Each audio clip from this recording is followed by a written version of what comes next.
In today's video, I'm going to teach you about functions in Kotlin.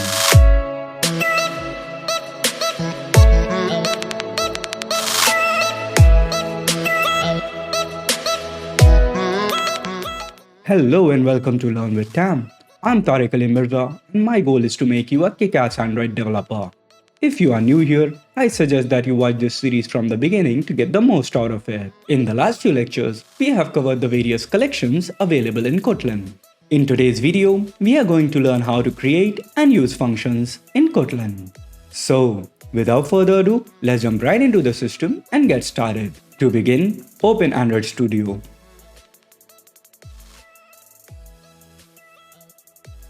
Now click on Create New Project. Select No Activity, then click on Next. Give your project a name. Then click on Finish. Once your project is ready to work with, go to your Project Explorer and expand the App folder. Then expand the Java folder. Now right-click on your Package folder, select New, then select Kotlin file. Make sure that you have file selected in this menu. Then give your file a name. And press enter. Now let us create the entry point function. So, what are functions? In short, a function is a self-contained module of code that performs a specific task. For example, we have been using the println function extensively throughout this lecture. And as you might have noticed, the task of that function is to print whatever you pass to it. Let me demonstrate that once again. On line number 5, I am using the println function to print "This is some text" to the console. Let me run this program. As expected, we see "This is some text" printed in the console. This println function is a predefined function that is already present within the Kotlin standard library. Even though Kotlin's standard library comes with a host of functions, it also gives you the option to create your own functions. Let me show you how it's done. On line number 10, I have declared a function using the fun keyword, and then I have given that function a name, in this case print random, followed by a pair of parentheses. And in that function, I am creating a random number and then printing that random number to the console. Let me run this program so that you can see what happens. It seems like that the function never executed. The thing is, here we have told Kotlin that there is a function named printRandom, and this is what that function does. But we never asked Kotlin to call that function. So let us call that function. On line number 15, I have called the function by its name, followed by an opening and closing parenthesis. Now let's run this program. As expected, a random number between 0 and 100, that is 51, was printed to the console. Now that you have created this function, you can use it whenever you want to create and print a random number to the console. Let me show you that too. As you can see, I am using the printRandom function 4 more times. Now let's run this program. As expected, this function was called 5 times. In the first call, it generated the random number 29 and printed it to the console. In the second call, it generated the random number 14 and printed it to the console. In the third, fourth and fifth call, it generated the random numbers 50, 67 and 15 and printed them to the console. At every execution, the program searches for the function named printRandom and then executes whatever code is within it. In this case, it is creating a new random number on each execution and then printing it to the console. And that is exactly what we see in the output. As of now, our printRandom function is very limited. It can only give us a random number between 0 and 100 because we have hard-coded the values 0 and 100 within our function. What if you wanted to print a random number between 20 and 30? In that case, this function will be useless and you will have to create a new function in which you again hard-code the values 20 and 30. That is ridiculous, don't you think? In practice, it would be better if we could provide these minimum and maximum values each time we call the function. We can do that with the help of parameters. Let me show you how that works. In this example, I have created a function that takes in two parameters. The first parameter is named min, that is for minimum, and it is of type integer. The second parameter is named max, which means maximum, and it is of type integer as well. And within that function, I am now using minimum and maximum values to generate a random number and then print that random number. Now, let me call this function with a minimum and maximum value. On line number 26, I am calling the better print random function with the minimum value of 10 and the maximum value of 100. Let me run this program so that we can see the printed output. As expected, a random number between 10 and 100 was printed to the console. Now, let me try printing a random number between 100 and 1000. Now let's rerun the program. As you can see, the first random number is between 10 and 100. The second random number is between 100 and 1000, and that is 748, which is greater than 100 and less than 1000. Please note, when we are passing multiple values to the function, we must pass it in the correct order. That is, the first value will go to the first parameter of the function, the second value will go to the second parameter of the function, and so on. If for some reason you mess up the order of the values that you are providing, the function may not work as expected. Let me show you what I mean. On line number 29, I am asking better print random function to print a random number between 1000 and 100, where 1000 is the minimum value and 100 is the maximum value, which would be absurd because 1000 is greater than 100. Let us see what the output is when we run this function. This program failed to execute. Let me show you why. When the function was called, the value 1000 was stored in the parameter min and the value 100 was stored in the parameter max. While generating the random integer, we are asking it to generate a random integer from minimum to maximum, which is from 1000 up to 100, which is not possible because 1000 is greater than 100. The next int method expects the from value to be less than the until value. And since the from value is not less than the until value, the program fails. To avoid such problems, you can be absolutely specific about which value belongs to which parameter by using named arguments. Let me show you how that works. As you can see on line number 29, I am specifically asking the function to use the value 1000 as maximum and 100 as minimum. Let me run this program so that we can see what happens. As you can see, a random number between 100 and 1000 was generated without any issues. Please note that all arguments to a function after the first named argument must also be named arguments. Now, let us say that your program requires you to print a random number between 0 and 100 most of the times. At the same time, it also requires you to print random numbers between other ranges, which are not that frequent. To deal with such cases, you can provide default values to the parameters of your function.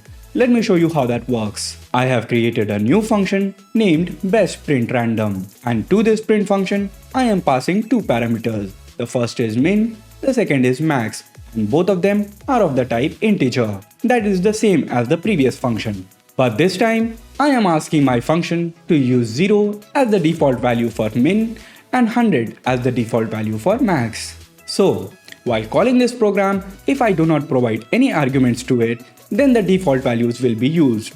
Let me show you what I mean. On line number 37, I am calling the bestPrintRandom function without any arguments. Let me now run this program to see if it works. And it works. A random number between 0 and 100 was printed. Now, let me pass only one argument to this function. On line number 39, I am providing the value for minimum as 90. And on line number 40, I am providing the value for maximum as 10. Let me first run this program so that we can see what happens. If you look at line number 39, I have said that I want the minimum value to be 90.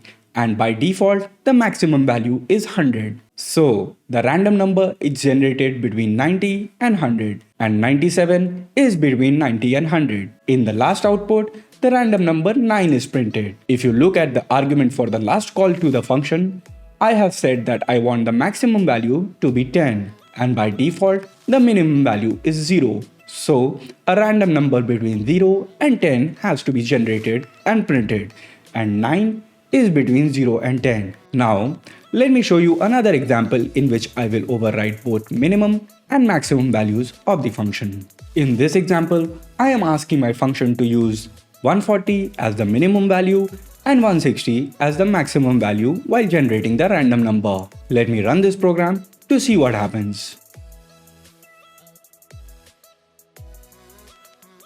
The number 143 was printed, which is between 140 and 160. So that is exactly what we expected. Please note that using named arguments is not necessary as long as you are providing the arguments in the correct order. As of now, our function is not returning any value, but all functions in Kotlin have a return type, and in case the function does not return any value, the return type is unit. In Kotlin, it is not necessary to provide the return type of a function that does not return any value, but we can still specify it. Let me demonstrate that with the help of an example. On line number 45, I have created a new function named sayHello, and that function takes name as a parameter, and the default value for name is guessed. The function is of type unit. To provide the return type of the function, we have written colon followed by the return type, and this is exactly how we write the return type for all functions. On line number 49, I am calling this function sayHello and passing it the value tam. Let me run this program so that we can see the output. As expected, it prints hello tam. But what if we wanted this function to return the string instead of printing it? Let me show you how that's done. As you can see, on line number 51, I have created a new function named getHello. And in this function, I am returning the string instead of printing it. And since this function is returning a string, the return type is no longer unit, it is of type string. Let me show you how to use this function. On line number 55, I am using the getHello function and passing it the value everyone. And I am storing the result in the variable greeting. On line number 56, I am simply printing that greeting. Let me run this program so that we can see the printed output. As you can see, hello everyone was printed to the console. Let us now analyze how that happened. As the execution came to line number 55, it called the getHello function with the value everyone. And then the program execution moved to line number 51, where the value of the parameter name was saved as everyone. And within that function, it created the string hello everyone and then returned it, which was saved in the variable named greeting. And that variable was later printed on the next line. And that is why we see hello everyone printed to the console. Now, let me show you another example. On line number 58, I have created a new function named multiply. And it has two parameters, x and y, both of type integer. And within that function, I am simply returning the product of x and y. That is x multiplied by y. The return type of this function is integer because we are returning an integer multiplied by another integer. The product of two integers is also an integer. Now, let us use this function to multiply two numbers. On line number 62, I am passing the values of 10 and 5 to the multiply function and saving the result in the variable named product. On line number 63, I am printing the value stored within that product. Let me run this program so that we can see what happens. The product of 10 and 5 is 50, and that is exactly what we expected. When a function has a single expression within its body, we can omit the curly braces and write the entire function like an expression. Let me show you how that works. On line number 65, I have created a function named makeDouble. It takes a single number as its parameter, and it returns number multiplied by 2. On line number 67, I am passing the value 4 to that function and storing the result in the variable double of 4. And on line number 68, I am printing that value. Let me run this function so that you can see the output. As you can see, the double of 4 is 8, and that is exactly what we expect. So, when we pass the number 4 to the function makeDouble, it takes that number 4 and multiplies it by 2 and returns the value, and that value is stored within double of 4. and that double of 4 was printed on the next line. As you can see, this function worked exactly as expected, but with much less code. As always, Kotlin is giving you ways to write less code to do more things. Up until now, we have been creating functions that can take a fixed number of parameters. There might be cases in which you are unsure about the number of arguments that will be passed to your function. For such cases, you can use the vararg modifier. Let me show you how that works. On line number 70, I have created a function named calculateSum. This function is supposed to calculate the sum of all numbers that are passed to it. And since I am not sure about the number of numbers that will be passed to this function, I am using the vararg modifier to suggest that there can be 0 or more numbers passed to this function. Inside this function, I have created a temporary variable named result and initialized its value to 0. And then I am using the for each method to add all the numbers to the result. And at the end of the function, I am returning the value of the result. By the end of this function, the value of result should be the sum of all the numbers. Let me now calculate the sum of a few numbers and then print it. As you can see, on line number 79, I am calculating the sum of numbers 1 through 8 and storing it in the variable sum. On line number 80, I am printing the value stored within the variable sum. So, when the calculateSum function is called, it should add all of these numbers and then return the sum to the variable. Let me run this program so that we can see the output. And it prints the sum of 1 to 8 is 36. That is 1 plus 2 is 3, 3 plus 3 is 6, 6 plus 4 is 10, 10 plus 5 is 15, 15 plus 6 is 21, 21 plus 7 is 28, 28 plus 8 is 36. That is absolutely correct. Now, let me change the number of variables from 8 to 5 and let's rerun the program. The sum of 1 to 5 is 15. Let us recalculate that. 1 plus 2 is 3, 3 plus 3 is 6, 6 plus 4 is 10 and 10 plus 5 is 15. That is also correct. As you can see, using the vararg modifier, we are able to provide a variable number of arguments to our function. Let me now show you what happens when we don't provide any argument to this function. On line number 83, I am simply printing the result of calculateSum without any argument. Let me run this program so that we can see the output.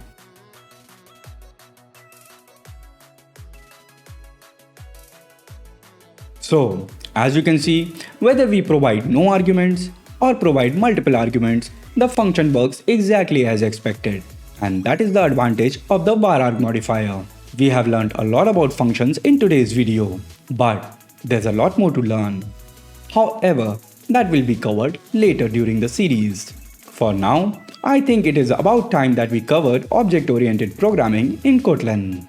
So, that's exactly what we'll do in the next video. That's all for today's video. As always, feel free to share your valuable thoughts and feedback in the comment section. If you like the video, smash that like button. If you are new to the channel, consider subscribing. And don't forget to hit the bell icon to receive timely updates of all future uploads. I'll see you in the next one.